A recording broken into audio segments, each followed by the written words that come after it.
Well, I grew up in Hungary and was not quite 19 when I came to America. I was always interested in science, natural science, was interested in becoming a doctor. I was not particularly interested in becoming a psychiatrist at that time. I was also interested in human affairs, in politics, power, in freedom. And so after finishing medical school and actually 2 years of medical training, I really went into psychiatry already with the sense that I did not want to pursue or practice psychiatry in the way in which this was conventionally defined. I did not get my ideas of psychiatric criticism at some later date. I really had most of those ideas long before I went into psychiatry. I am practicing what is called conventionally psychotherapy.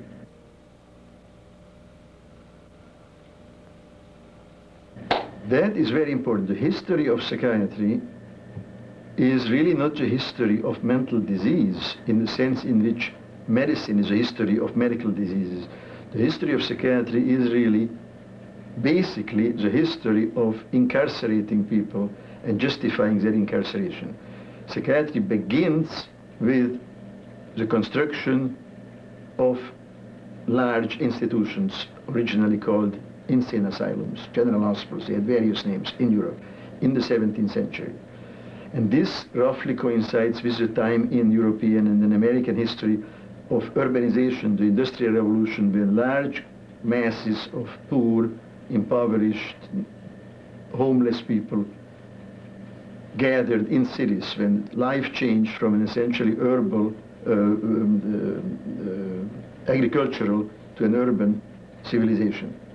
Then the problem arose what to do with these people who were in some ways, in this ways, marginal, economically uncared for, homeless.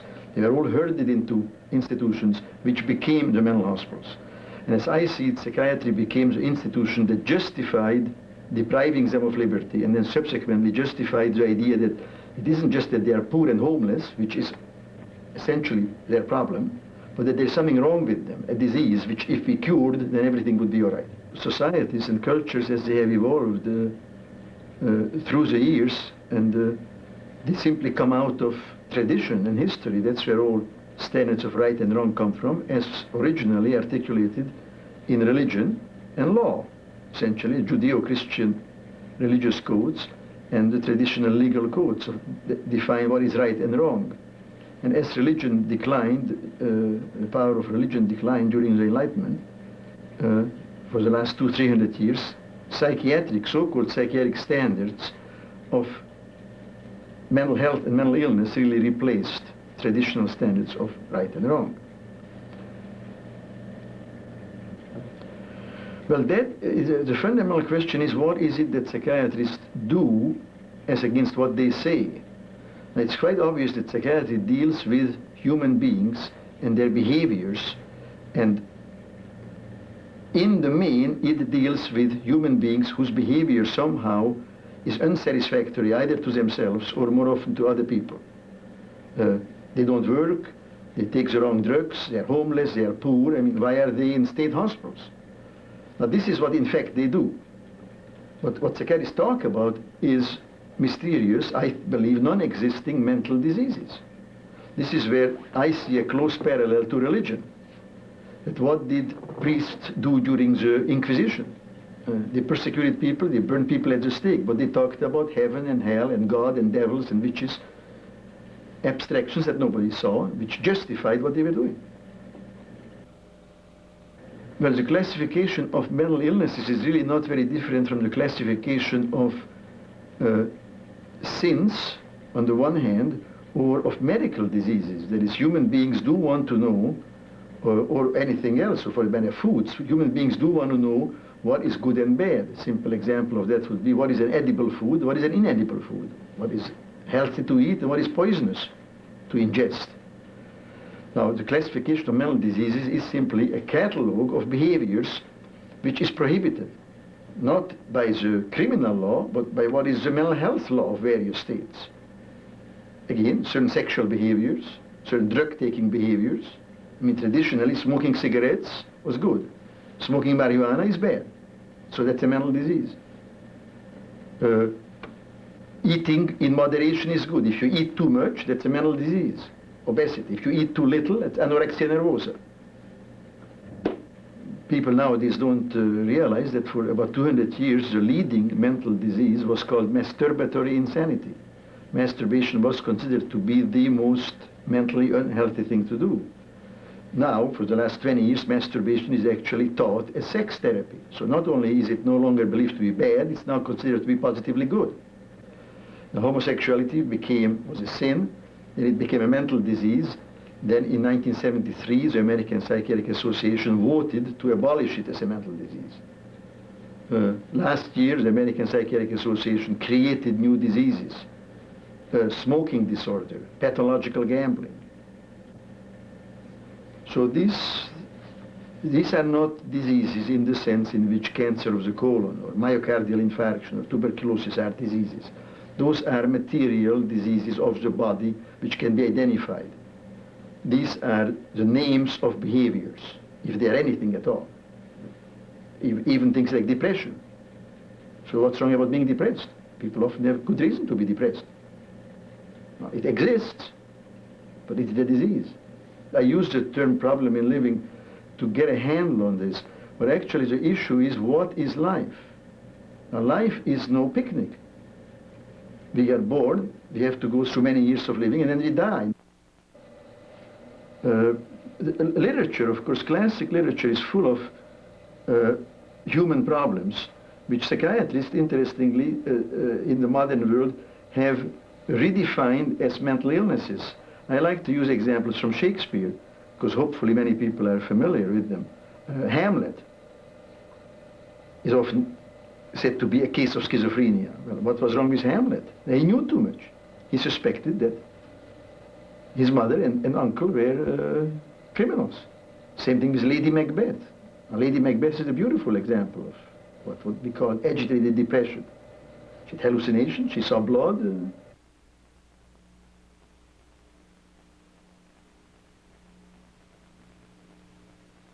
By the myth of mental illness, I mean quite simply that we have got to have a clear idea of what illness is, otherwise we can't talk about mental illness.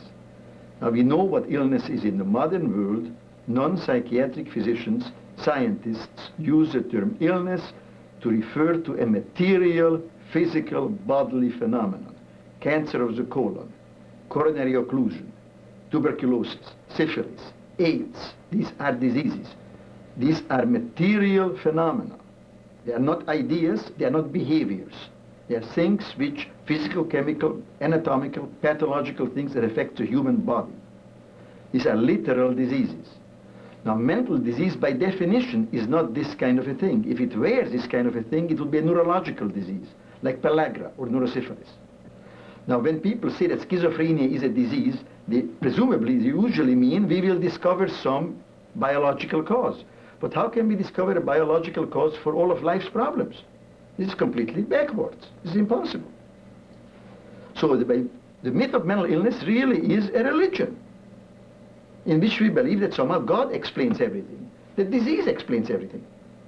It's a complete substitution of the religious idea that God and the devil, if you do something good, it's because God, you are listening to God. If you do something bad, it's because you are possessed by the devil. And what I like to say at this point is that ideas, it's an old principle, that ideas have consequences. Now, if our ideas are that in some ways what we do in life has consequences, then we'll have a more existential orientation.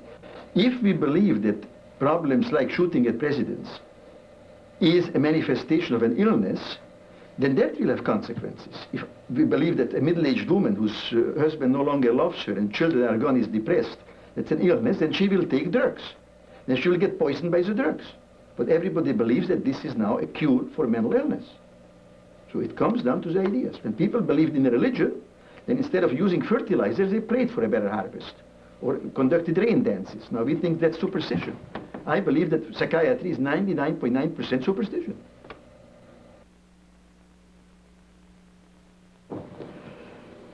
Well, if we really want to do something constructive about psychiatric problems, then we have to come to grips with what the problems are.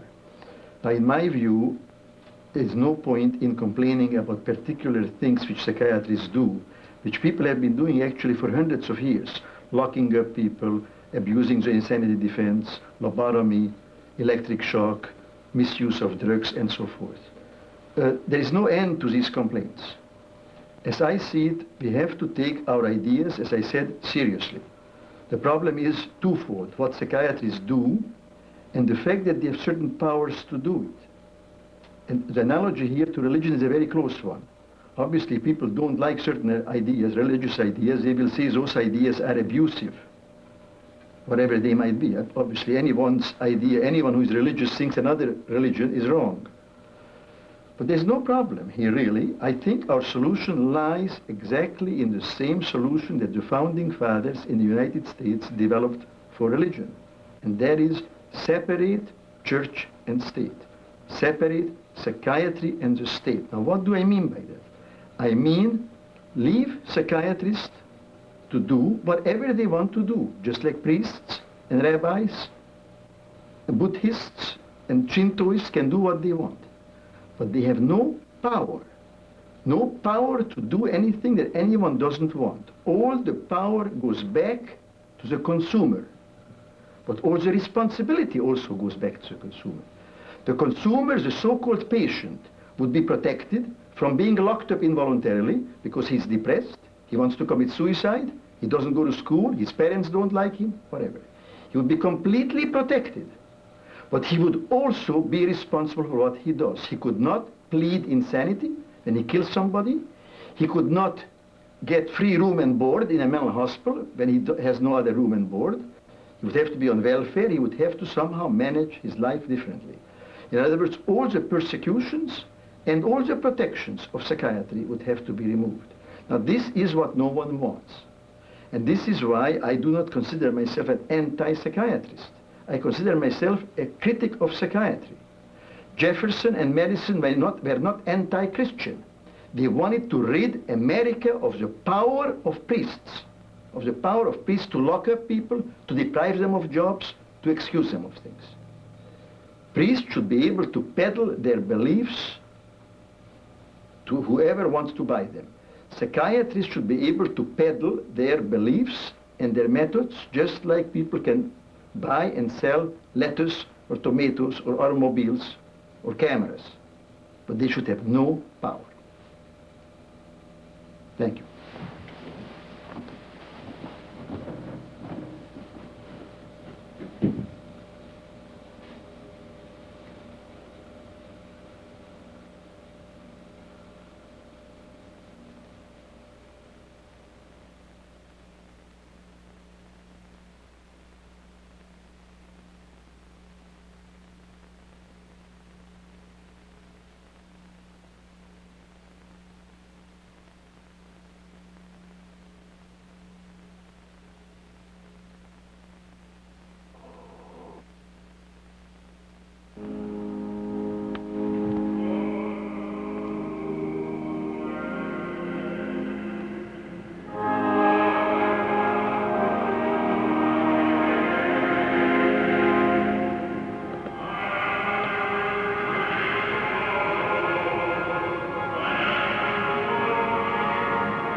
To make Christ one's whole source of inspiration is to ask for suffering.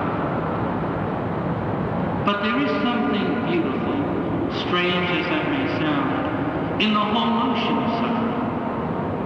And it needs, in a sense, to be reevaluated, especially in the moment of society in which we live. For we go to great lengths to almost deny it, certainly to alleviate it, and at times almost to suppress its reality. There are positive, beneficial consequences to suffering. We can suffer on 4 levels. We can suffer on the spiritual, lack of direction in one's life, not knowing God's purpose, living in a sense alienated from God. We can suffer physically. The litany of diseases is endless. We can suffer emotionally, which seems to be the great plague of the 20th century. We can suffer mentally in our anxieties, in our fears, in our mistrusts, in our apprehensions. But there is one thing that comes home. Suffering is the opportunity to remake, refashion, recreate oneself. If we think back of those great people who have deeply impressed themselves upon our memories, you will notice that in their suffering, first and foremost, they are tremendously liberated. They have a sense of independence never before imagined or even conceived that it could be possible. There is a freedom of movement, a stronger sense of self, a greater trust of one's judgment. But there is one outstanding quality to a person who has suffered on any of the 4 levels. They are endlessly and without limit or reservations, understanding, forgiving, compassion. Through that scripture, see, I believe that Jesus is reason now, even as I talk to you. Okay, that's what I believe. That's why I have always hope. And talking about hope, see, that's the hope, okay, that I have, that I cherish in my heart, okay, is that my life is not going to end up, okay, in a hole, but my life is going to remain, and it's going to, and I do not know how, okay, I do not know the details, and I don't really care to know very much about it, okay, I trust, and that's faith, okay, like I believe that this guy Jesus, okay, and I have to have had enough, okay, evidence within, like, the scriptures and within the experience of the church, like this stream in which I came about and I was brought up with, okay?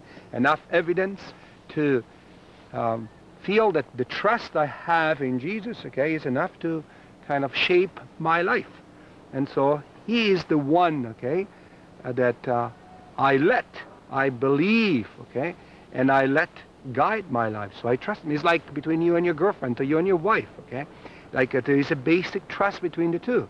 Like you know that she or you are not going to stab her in the back. She's not going to stab you in the back.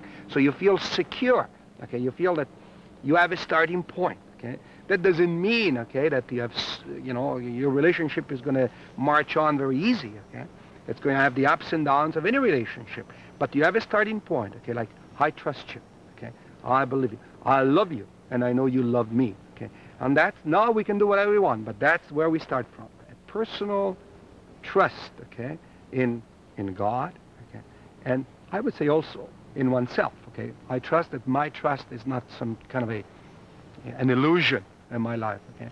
It's based upon enough research that I have done, okay, within the historical reality of this Jesus, okay, and within the experience of the church. And then I trust the experiences of all the others who, before me, okay, shared the same vision of faith, and of those around me now, okay, who share the same experience of the faith. And they become my support in my faith, in my trust in God. And I be of their support in their faith and their trust in God. So this is the vision, okay, of the church, okay? I'm going to say it very briefly, okay? Like, what we believe is that God is not someone, okay, that stays outside, okay? And it just, one day for fun, okay, he created his reality and they gave it a kick, okay, and I said, now you just go, okay, and whatever, okay, I don't give a care, okay. What we believe is that God has a keen interest in us, okay, like the way we have a keen interest in those we love, okay, so we believe that he loves us very deeply, okay, and that he wants to communicate with us the way we want to communicate with those we love, okay. And so believing that, okay, then there is this God that constantly attempts to bridge the distance between man, okay, human beings, persons, okay, and himself. And in history, okay, in the history, what we call the history of salvation, God, okay, attempted in many ways to bridge that gap. And finally, the way St. Paul says it, okay, when the time was ripe, okay, at the right time, okay, he sent his son. And like this guy, Jesus, okay, he's the bridge. And we can use the word now, sacrament, because we use an awful lot this word in the Catholic Church, okay? He is the sacrament between God and man. And rightly so, because he's both God and man. He bridges together humanity and divinity, okay? And so for those then that encountered Jesus, that met him, okay, as a person, as a human being, those who had the faith are those who discovered that beyond that human reality of Jesus, there was another reality. They said, hey, this guy is something else. This is different. Like, this person is not like any other human being I met up to now. This guy is a man, but he's more than a man. This guy is, I don't know what. And they were fascinated by him, and they trusted him, they believed him, to the point that they dedicated their lives for him. And those who believe we call the church.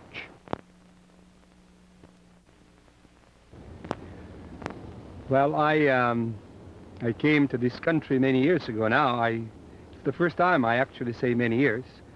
I am a priest, and I was ordained a priest back home in Italy. I studied there. I grew up in Italy. And I came here, as I said, about 16 years ago. I came to Toronto to work as a priest with the Italian community in Toronto, and I'm serving them as a priest for the last 15, 16 years now. What kind of events led up to you wanting to become a priest, or what motivated you towards that?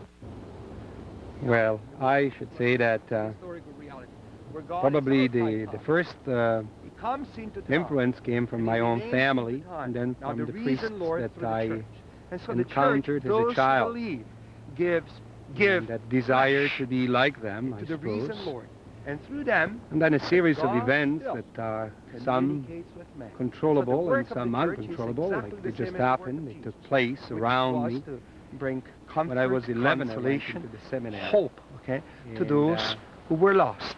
Like, and he says, like in what we call the constitution of the gospel, okay, the Beatitudes, okay, blessed are you poor, blessed are you sinners, blessed are you outcasts. When I first made that decision, I did not know very much what it meant to be a priest. And slowly I came to understand that that was the kind of life I wanted to live. There is hope for you.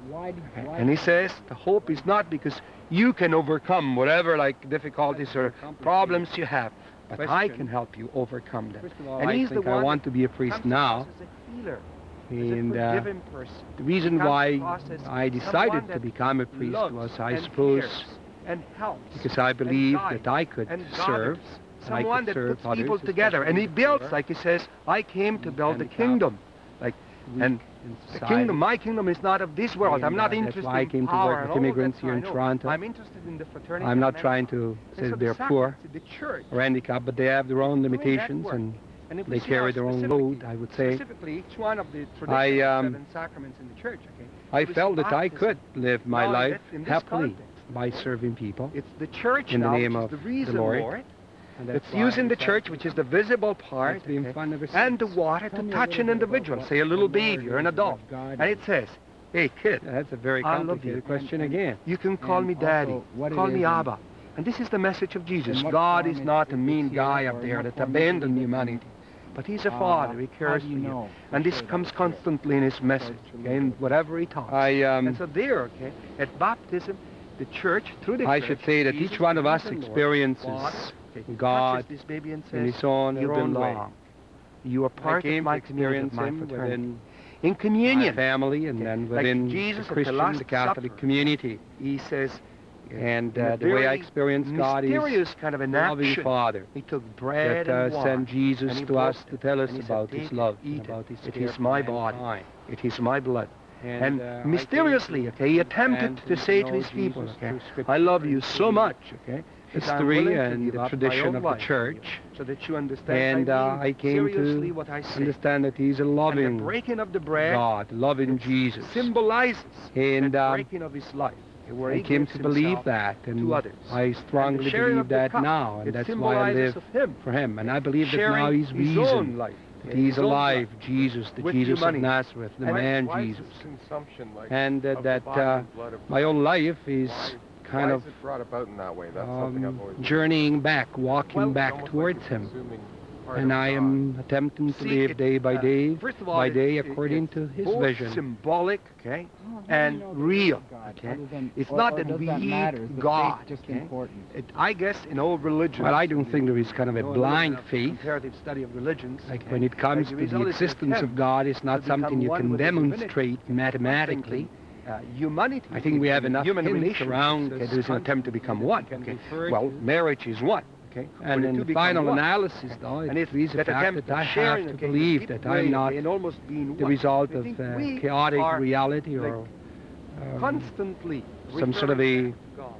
fate, but I am the result of a loving power, a loving Father. And I am here because I'm been loved in a very special and a very unique way.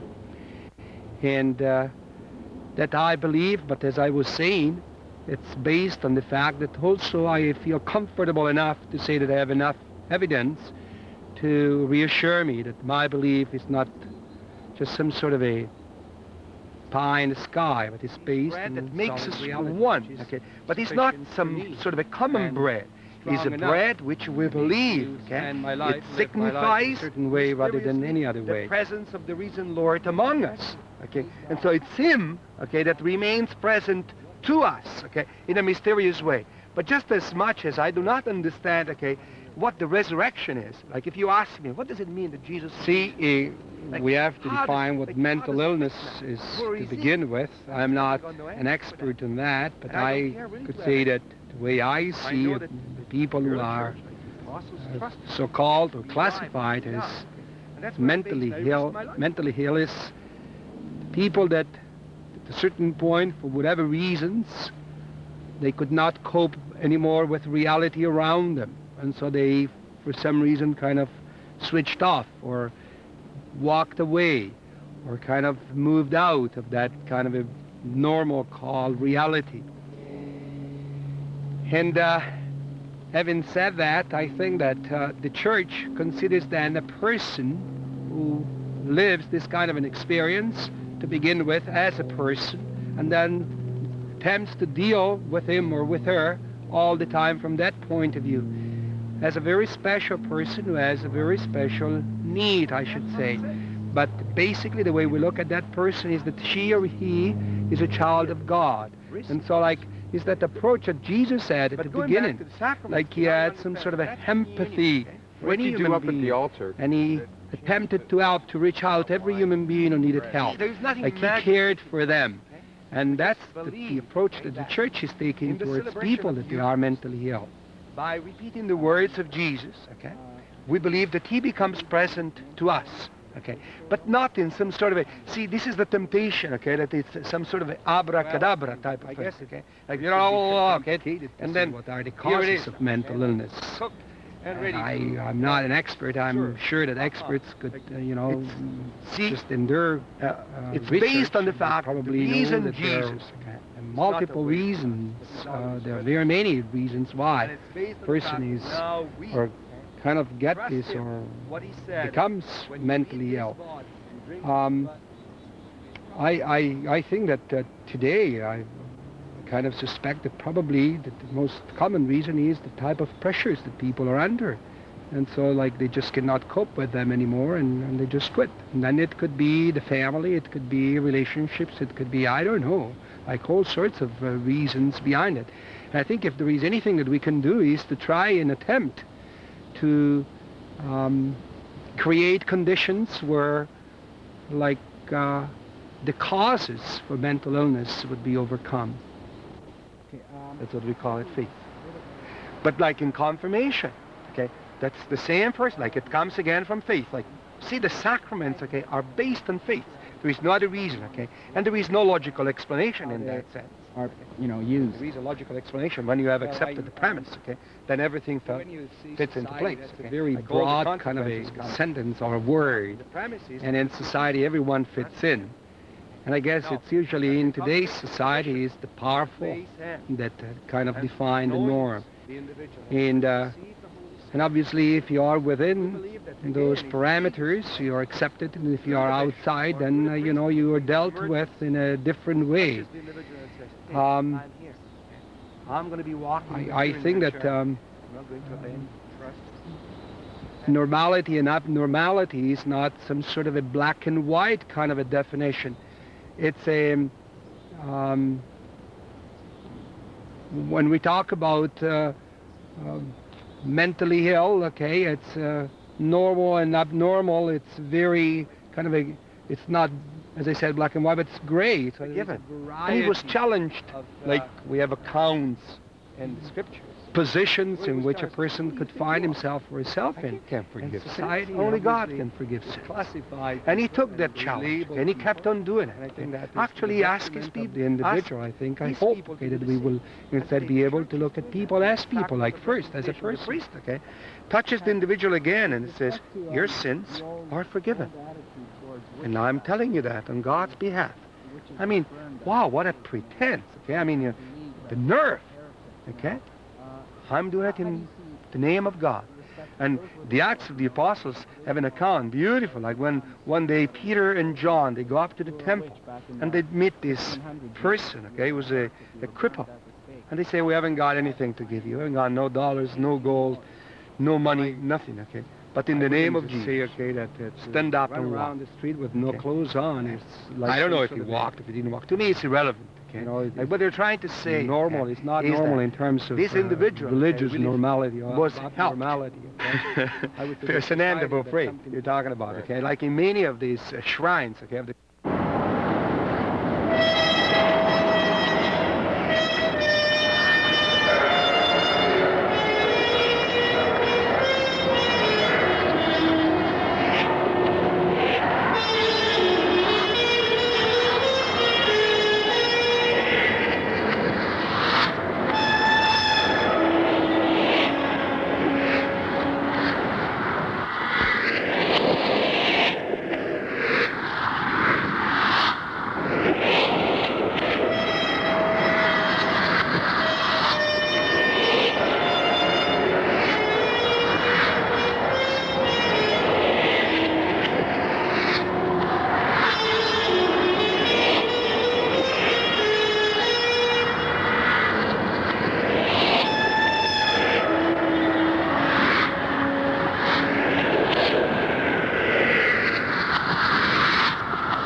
Yeah, I now know I was locked up and forcibly treated because I was angry. That's really why I was locked up for about 15 months at McLean Hospital outside of Boston. I never thought or felt that I was mentally ill or sick like that. I was just angry, and I was rebelling against my parents' upper middle class values. I'd write letters to them saying that they could shove their country club values up their ass or something like that.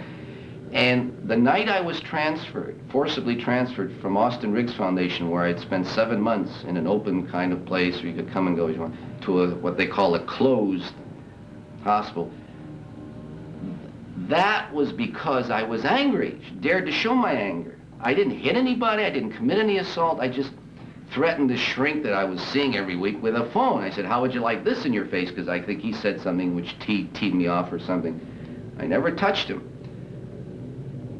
And I refused to go to a patient's councilman meeting at Austin Riggs or something. And the next thing I know, he said, well, he was telling me, I think you need a closed setting, which meant a lot. Ward, you know, a psychiatric hospital.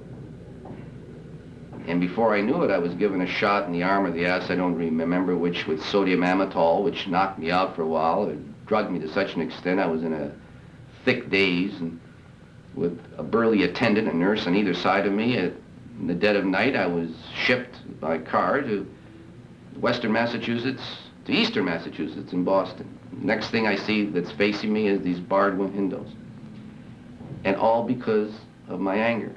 And I was labeled schizophrenic, too.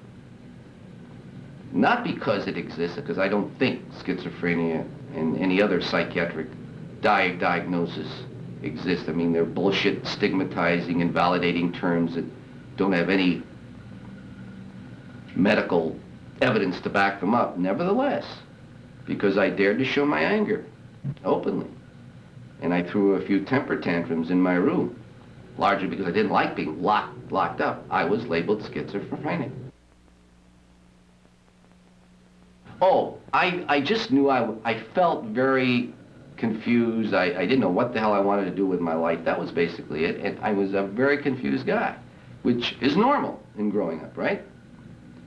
I didn't think I was anything special or extraordinary in what I was feeling. I felt very alienated and alone, and, you know, and feeling that really nobody understood Don White's. And shortly after I was admitted, I should say committed, by my family, I was given a series of insulin shock treatments, which really shook me up. And that was just a form of social control to keep me quiet by terrorizing me, which is what it did. Because the shrink, Dr. Sharp, who I ordinarily liked and was seeing, never fully explained to me the rationale, the reasons for the insulin shot. Now in Ontario, you can refuse any treatment, even if you're committed or involuntary. But the trick is that you're usually not told you have that right by the staff, or certainly not on admission. And you don't know what the nature of the drug. Often you don't type dosage you're getting, and you don't know what its effects are going to be, so you're clueless. So any rights you have under the law are invalidated pretty much in the day-to-day practice of staff, because the staff, at least until recently, but I would say still, most hospitals across Canada and the United States don't bother to tell you, you have a right to refuse. And the problem is, even if you know that right, if you refuse, there are subtle or not so subtle ways the staff have of intimidating you. And, you know, you're going to have to stay here longer, or, you know, you'll be denied privileges, which in fact are rights, like wearing your own clothes, making phone calls, and so forth. But what I learned from that experience of being locked up for over a year was that they have all the power, the psychiatrists, and they don't treat. They abuse people. They invalidate people, treat you as a guinea pig.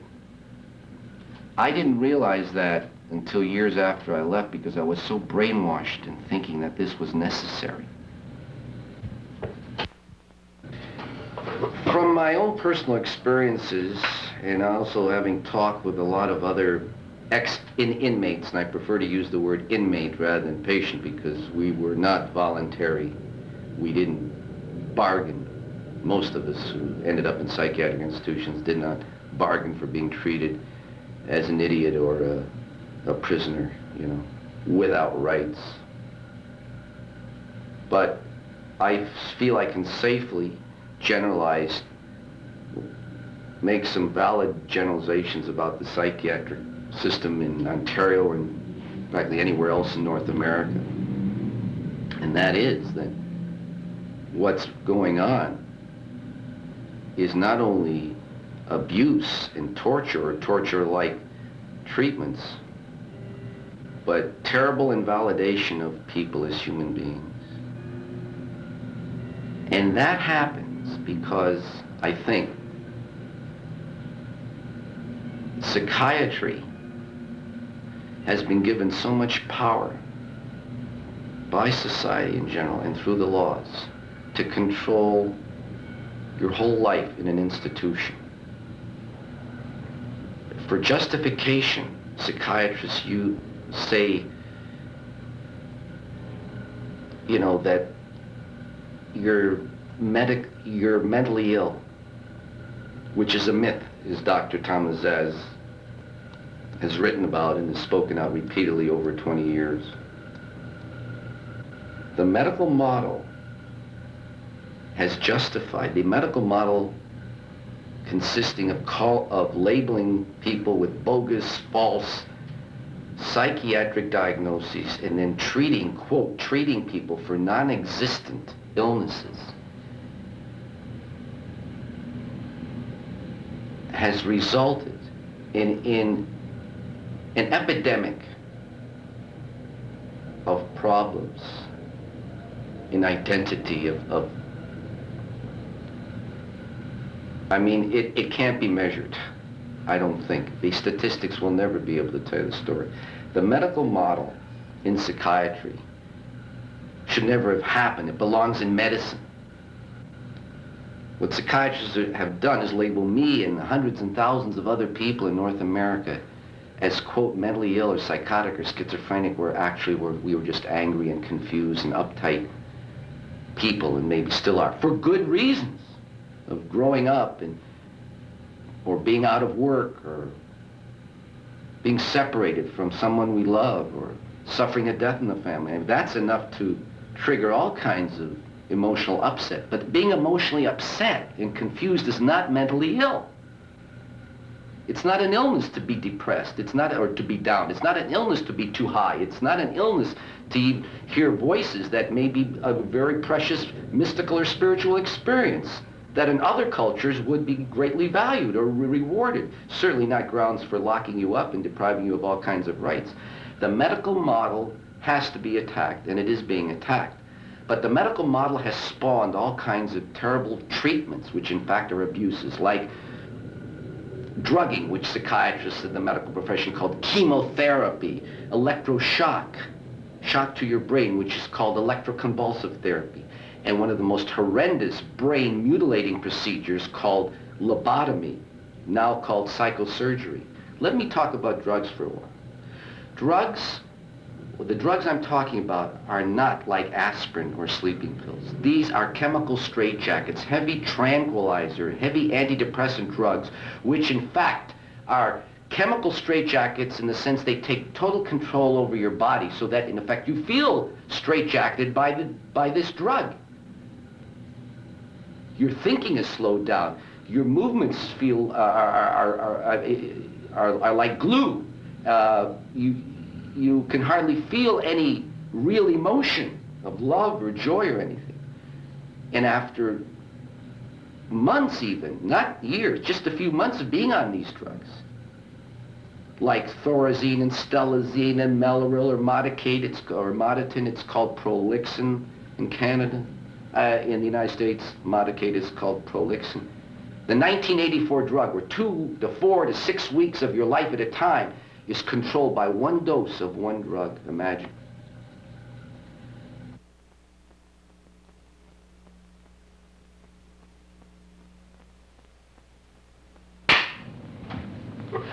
Oh, I have to. No.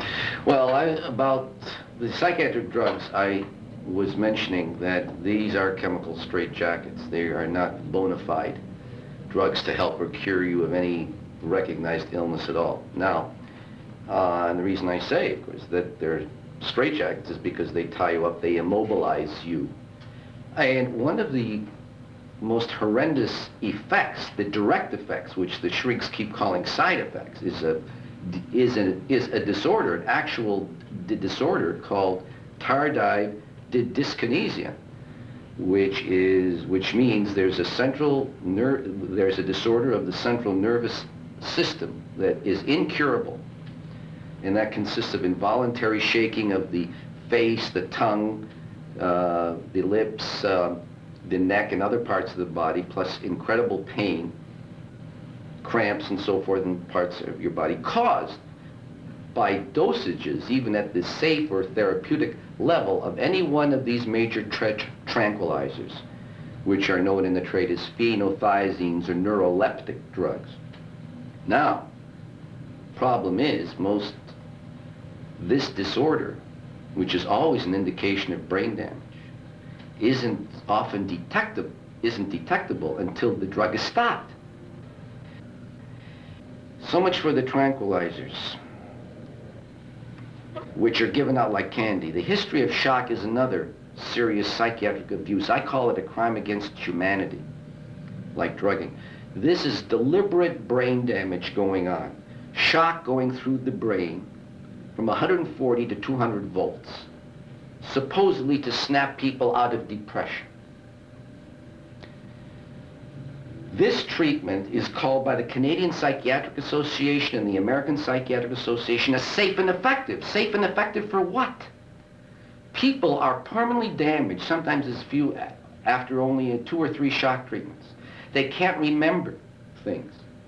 The memory loss is often permanent. Furthermore, people can lose some of their intellectual abilities. So shock causes memory loss, intellectual impairment, and brain damage. Dr. Peter Breggin, in his book, has documented it all. How did this come about? In 1938, Dr. Ugo Cerletti and Dr. Bini, 2 psychiatrists in Italy, found that that electric cattle prods applied to pigs going on their way to the slaughterhouse made the slaughter more effective. The pigs were stunned, so it was easy to slaughter. That's how these 2 psychiatrists got the idea to use shock on human beings. Imagine, from watching pigs get stunned through shock. This is typical of how psychiatric treatments get started. Not for the purpose of helping or for the purpose of controlling people. That's how shock, that is the early history of shock. And shock, a lot of people are amazed to discover or to hear people say that electroshock is still going on. It is going on in virtually every psychiatric unit of a general hospital in Toronto, in virtually every psychiatric institution in North America, and especially in the United States in private hospitals where it's hush-hush or private. It doesn't get out.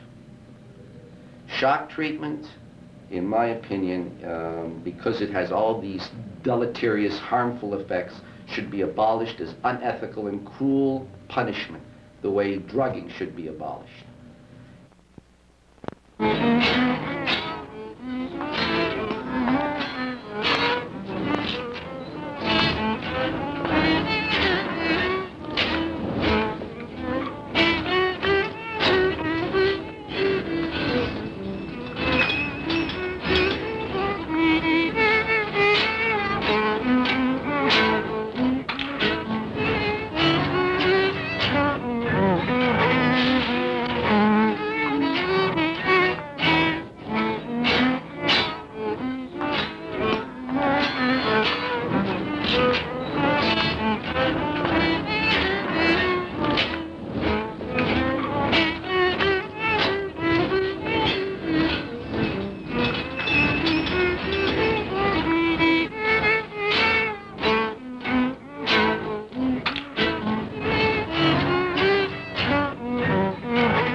John, can you tell me a bit about what is psychiatry?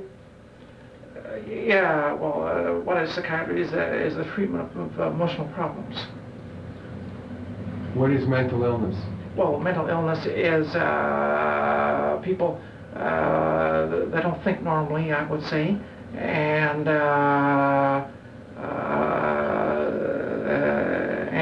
they think differently than other people, or they're in a world of their own, like. Tell me a bit about the boarding house situation. Okay, well, the boarding house situation, I never lived in a boarding house myself, but the meals are supposed to be provided, which they are very often, but there's not very much variety, and they aren't appealing as far as I understand.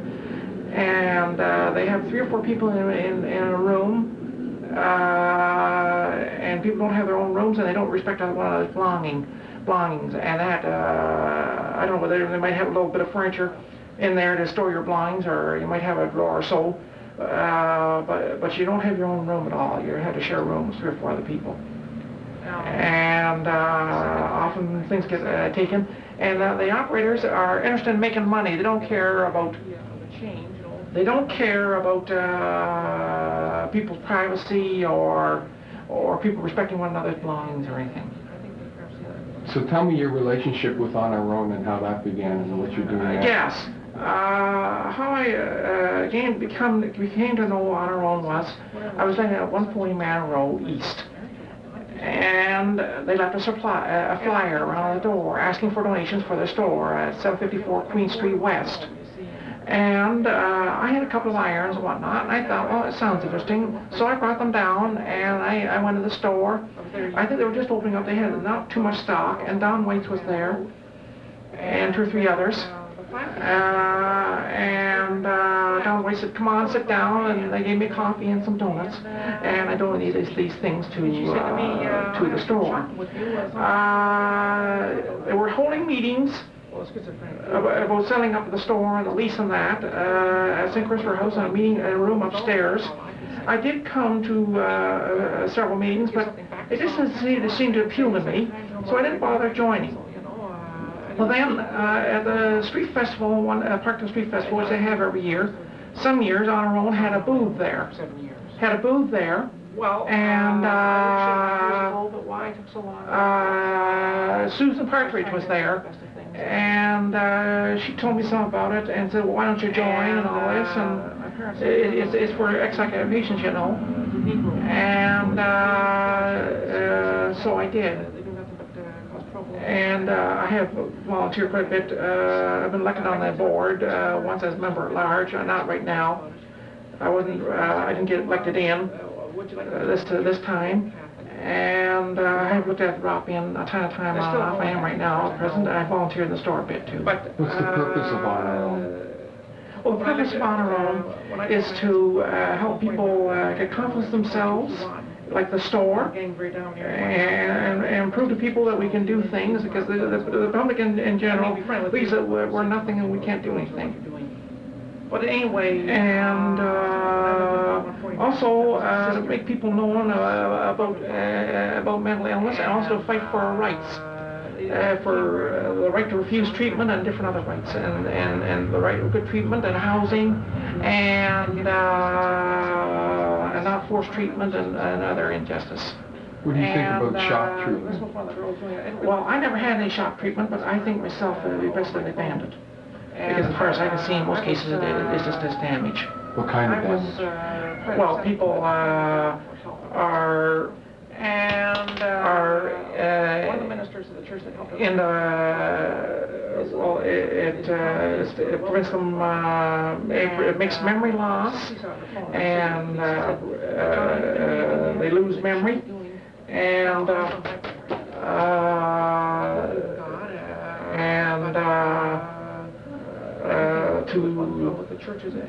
to think straight, and some makes them disabled in different ways, like to concentrate and like in, you know, like there's one member who was an actor and affected her acting too. What do you think schizophrenia means? Well, I think schizophrenia means that people are in a world of themselves. and they aren't aware of what's around them and what they're doing. Were you a schizophrenic? Yeah. What happened? Well, what happened was I was staring and at things and rechecking of things and whatnot. Instead of doing things at a glance, and it's not considered normal. So my parents thought I needed help, and they got me to go to a psychiatrist. What do you think about yourself now? Well, I do still have the problem some, but not as bad as I did. How do you feel today? You mean about schizophrenic? Or individuality? Well, I feel fine, yeah. Well, the thing is that... what does that individuality mean? You're in a world of your own, and individually means that we all have differences, and we're individual to ourselves. One member on our own. What do you think about the psychiatric system?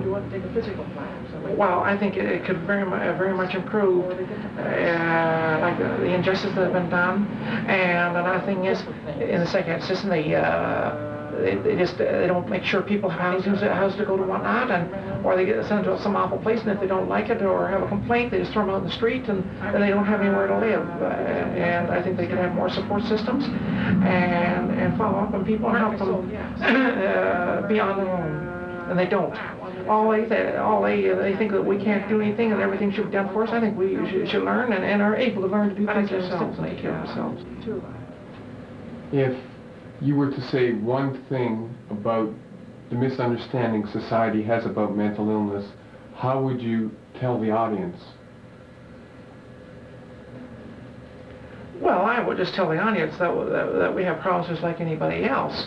And disabilities, and there's other people that have disabilities and are looked down like blind and crippled and whatnot, and I don't think we should either. And if we are a third of the population is mentally ill and odd, as long as we don't bother anybody, I think we should be just left alone. Okay. Cut. I grew up in Toronto in the West End. Because I lived in Ontario, wasn't too good. I never liked it very much there. It was kind of a drag. I don't know, it wasn't a very good environment. Kids growing up, like that. Just from when they're very little and they grow up till 16 maybe. And if it's not a good environment, I think they get sick. Well, it wasn't very good. I never had a good relationship with them. When I was young, my mom and dad were sick when I was very young. When I was about 6. They were both sick, I remember this one time. I lived in the East End then, too, when I was really young. And then I moved to the West End when I was older, but when I was really young and I was about 6, this one time, I remember this. There was, my 3 brothers and me were all sitting on this couch. This couch was a long couch, and we were sitting there. And my mom and dad were fighting, and they were supposed to be, I don't know, sick, I guess. My mom was sick. I always remember my mom to be sick. Meaning that she wasn't very stable. She couldn't cope very well with raising us very good, and she'd have to go in and out of the hospital all the time. So this one time, I remember she was fighting with my dad or something, and I was sitting there. They went into the bedroom, and they fought for a while. They came out, and my dad came out first, and then my mother came out. She didn't have any clothes on. She was just really hysterical. She was just screaming and everything else. And then the ambulance came and they took her away to the hospital again, So from when I was very young, I remember about mental health. I remember about people being sick and everything else. So it wasn't new to me about people being sick or anything. But I think one part of mental illness, what makes people sick, one part is environment. And like I was talking before, I think that if a person's young and they're growing up and they're not in a good environment and their parents aren't all that loving towards them, then they grow up being inferior, insecure and everything else. So they grow up and they don't know what it's all about, you know, being loving and being caring and everything else like that. So they get sick. People get sick if it's not a good environment. And that's what happened to me when I was young. I remember when I was 14. I just couldn't cope with a lot of things, you know. I didn't have a lot of friends or anything like that. I was very withdrawn, and I'd go out somewhere and I don't know, I would just talk to myself and walk and things like that. When I was very young, when I was about, I'd say 13 maybe, my mom and dad took me to a psychiatrist. And for therapy, they thought I was cuckoo, you know, crazy. And they thought, you know, I was strange because I didn't talk to anybody, or I was always getting in trouble. I was always doing things, you know, I was always acting out. I did a lot of that kind of thing, you know. I just did crazy sort of things, you know, like I'd steal from stores and things like that, or I'd break windows and climb trees, apple trees, and steal the neighbor's apples and things like that. I don't know, I had this thing for fire too when I was that young. I was about 14. I guess it was a peaceful, soothing kind of feeling I got from seeing fires, you know. I'd light them and I'd sit down and I'd watch them. Well, I didn't hear any voices or anything like that, but it was just a completely different high. It was so peaceful. You know, I'd go out into this big field I had, this big field where I used to live in, and I used to light these bonfires, you know. I used to throw magazines down and stuff, wood and things like that, and I'd light them and I'd sit there and I'd think all about, you know, what my future would be like, what I was like when I was younger, you know, would I ever account for anything, would I ever be anybody or anything like that. But I got this so much good feeling out of watching these fires and everything else, you know. There was just, I guess it was just a good thing for me. And so at nighttime especially, you know, my dad, I didn't get along with him.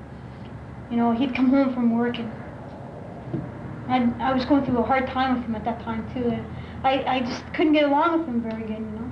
And he'd say things to me and I didn't like them very much. And so I don't know, I'd feel this need to do that, to be peaceful, to be by myself and go out and light these fires. So I'd go out into this big field and I'd gather up all these newspapers and everything. And then I'd get some wood to go with it. And I'd sit there. I'd light this fire. And I'd sit there. And I'd look at this fire, you know. And I'd see pictures in this fire, you know. Like, I'd see different pictures of different things, you know, too. Especially my father, you know. Like, he was in the fire, of course, eh? He'd be the one that I'd see burning up, you know, a lot of the times. And I think, oh boy, that's a good relief, you know. He's gone now, you know. But reality was that he wasn't gone, but I'd think that, you know. Yeah, I think so. Along with that, along with a sense of relief, I think it also gave me a sense of power.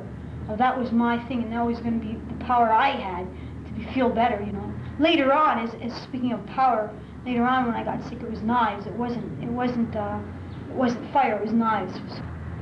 I went to the store, eh?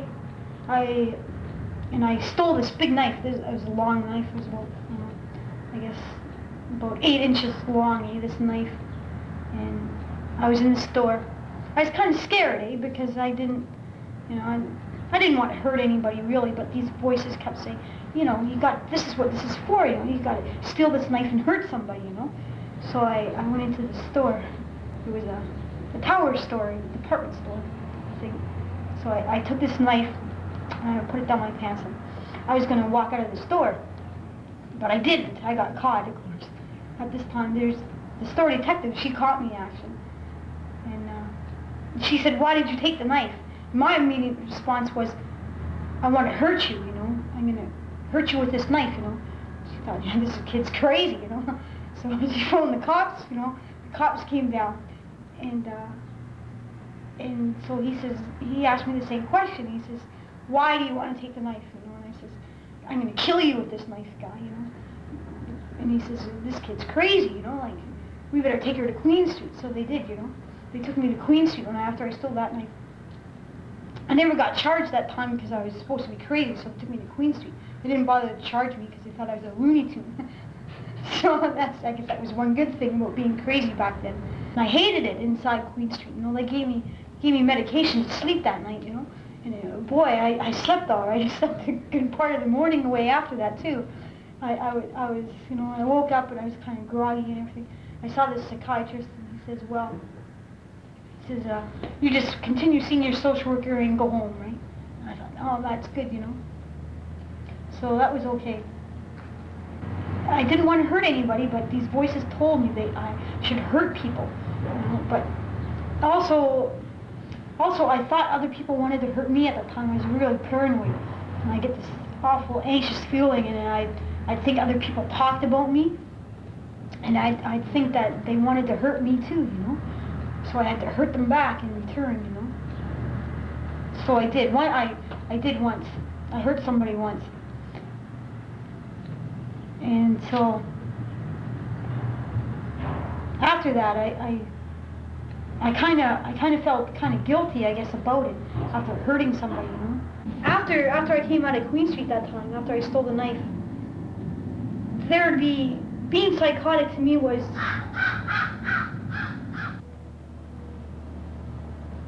this one time about being psychotic. This one time, it was a Sunday morning, and I was sitting on my couch. I lived in this apartment building at this time, and it was 12 stories up. I was sitting on my couch, and I was sitting there, and I woke up, and I felt really funny that day. I felt kind of anxious, you know, and everything. And I sat there, and I felt, well, what's wrong with me, you know? There's something the matter here. I'm not well today. I'm sick, and I know it, you know. I can't do anything about this, you know. I feel really weird. People want to hurt me today, and I don't know why. I have nothing against anybody, you know. But still, I feel this urge to do something, you know. And I was looking outside. I had this big window at my house, and I'd open it up, and I'd sit out in the balcony. I was out in the balcony, and I was sitting there, and I looked down. And it was raining out a little bit, and I looked down, and I saw these men walk by my apartment, and they had umbrellas. They said, they didn't say anything, but I thought they said, let's hurt her, you know. And these umbrellas were there, and it was and they walked by in these umbrellas, and all of a sudden, I thought these umbrellas, they were shooting up at me like rockets, and it was, I don't know, it was a terrible feeling. I felt really insecure, you know. I felt like they were going to bomb my house, you know. It was going to explode and everything. So I went inside my house, and I went inside into my drawer, and I had all these knives in this drawer I had. I collected all these knives from being psychotic. I got these knives out, and I threw them at these people because I thought that they wanted to hurt me.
It's unfortunate that people have to have this anxiety. Like, I can't describe it.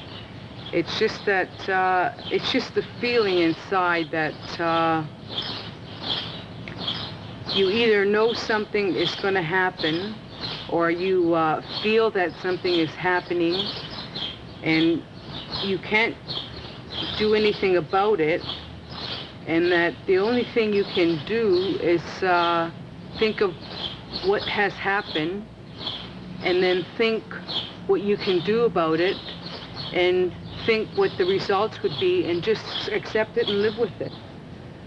But I know I had emotional problems, but I don't like to blame things on other people, but I feel that my marriage was had a lot to contribute to it, you know, in that, you know, I met a man who had his own problems, And because of his problems, it just accentuated mine and made mine more difficult. Like he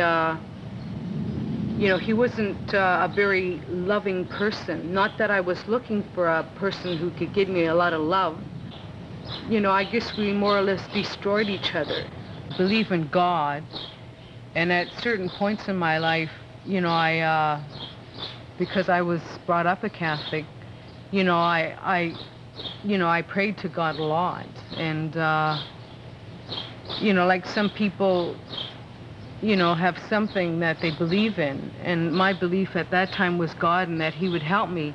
Well, I guess at that time I was going through some kind of religious experience. People told me later what I did and said, but I really didn't know the whole, like I didn't know what schizophrenic meant or manic depressive or whatever. I just was totally not in that, like I'd never thought I'd be in a psychiatric hospital. Whoa. Camera! I am! Okay, this is Bart Brinza. Only take. What? A voice said, how can we be saved? Salvation. Go back. Let death be the reward. Go back. Let death. The idea. Let death. Bury him here.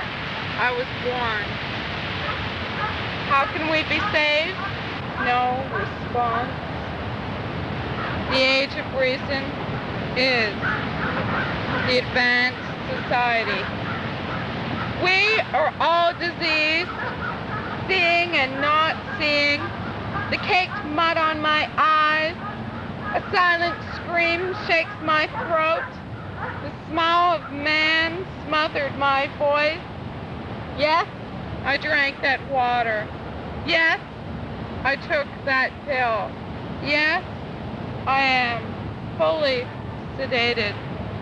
Pleasant dreams at 0 hour, the actuality of REM, Zen art, sleep practice. Close your eyes, rest your imagination. Woman floating in ragdoll space, wind picks up force. Want ads are often misleading. A man's vision, hard to dissemble. A letter to a friend. Help me, please. The door open. I walk into the dead room. 0 hour dreams. 0 hour approaches. I'm tired and spaced out. Mexico. Dreams. 0 hour dreams. The sax man plays. I pay. Body moves. Time ages. The shock of it all. People dying. The shock of it all. Freedom. Now the punishment starts. A voice said, how can we be saved? Picture read, an event exhausted. Freedom. Now the punishment starts.